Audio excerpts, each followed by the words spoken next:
All right, here we go with part 5, I think.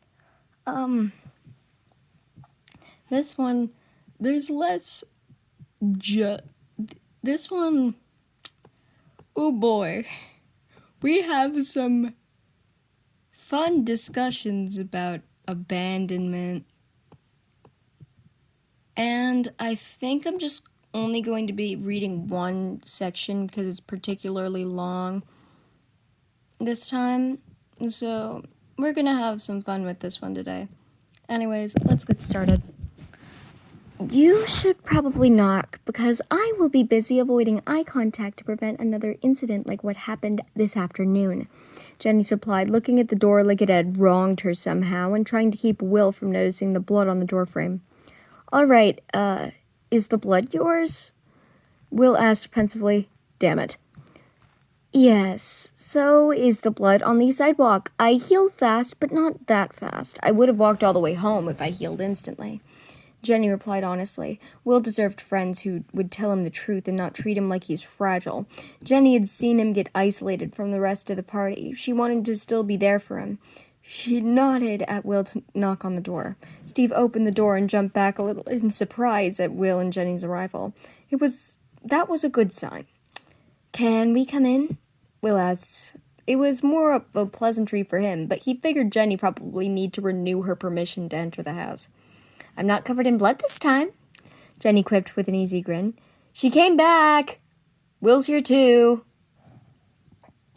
Steve called inside, mildly exasperated. Eddie and Dustin had been freaking out for the 2 hours over Jenny being missing, and now she showed up at the door again after dark.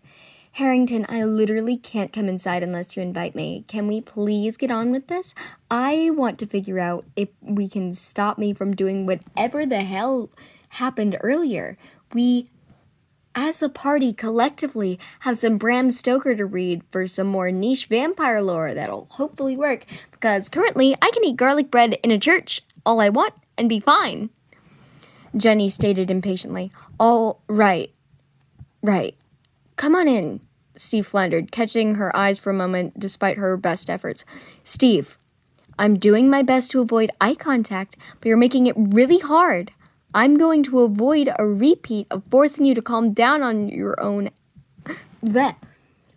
I'm trying to avoid a repeat of forcing you to calm down on accident, Jenny groaned, pinching the bridge of her nose. She had warned him that too many concussions would lead to permanent brain damage.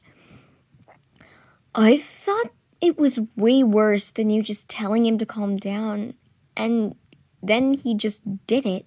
How long did it last for? Will shrugged, bringing Jenny inside. An hour and a half. Felt kind of like Russian interrogation drugs, honestly. Not an experience I needed to relive today, but wore off faster, and I didn't feel it, and didn't make me nauseous, so that was a bonus. Steve remarked, silently glad that this situation hadn't given him a concussion yet. As I recall, you were also covered in blood and heavily concussed when that happened as well. We could hear you screaming through the vents. It still amazes me that no one tried to explore the burned remnants of the mall and found a Russian base under there. I suppose all the kids that were stupid enough to do that were there. Jenny retorted, glad Steve was back to normal. If he held it against her, she would have accepted it, but she was glad he didn't.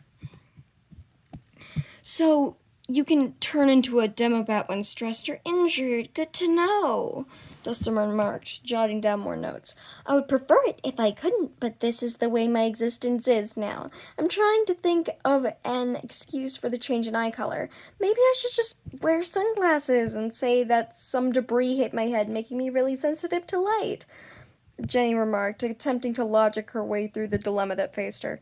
That could also explain why you're so pale and why you were missing. You were buried under rubble and it hurt to have your eyes exposed to sunlight, Dustin supplied helpfully. He really was a smart kid with good intuition, but he already knew that, so it was just an unspoken truth of their friendship. Did my parents come back from their trip? Jenny asked, trying to sound hopeful when she knew the answer. Not that I heard, Steve supplied, having a similar issue with absent parents. I'm not surprised. This is what I expected from them, honestly. I doubt they even called to check on me, Jenny stated, not as disappointed as she thought she would be. Her parents were hardly ever home and seemed to forget she was there when they were away. They sent her a monthly allowance and convinced themselves it was better for their only daughter to live alone in an empty house in Podunk, Indiana, rather than bring her along when they traveled for work. The reason they were home after the supposed mall fire was because they were planning to come back. Jenny, you know you can talk to us about this, right? I may not be the best at this whole other dimension shtick, but I have a fair bit of experience with absentee parents, Eddie stated in an attempt to comfort that would have been more effective if Jenny wasn't dead set on avoiding eye contact. We have bigger problems than my absent parents, Eddie. I appreciate the sentiment, though.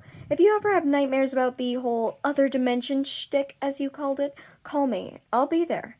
Jenny retorted, flipping the comfort back at Eddie. She knew he likely spent every night the past week overthinking what he could have done to stop her or change the outcome of her death. The bags under his eyes hung heavily with guilt and regret, likely the same as everyone else in the party.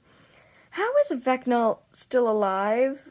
Steve, Nancy, and Robin torched the hell out of him, and Elle mind battled him. He should be dead, Dustin asked, shifting attention to the actually important topics.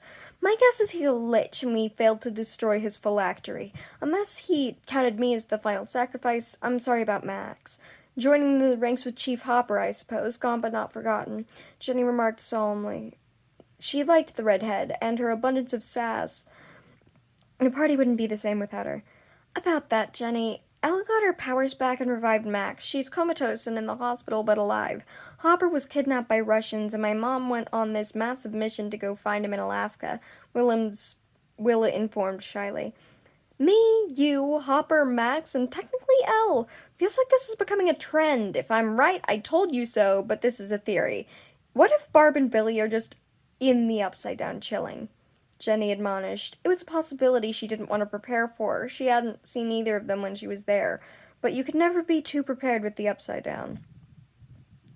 That is going to be all for now. If you would like me to, I did pad out the first and second sections, which would just be part 1, but redone with more to it this time. If you want that, please tell me in the comments section somewhere. That would be great. Anyways, that's all for now. Good afternoon, good morning, good night, whatever time it is for you. Have a good time. Peace.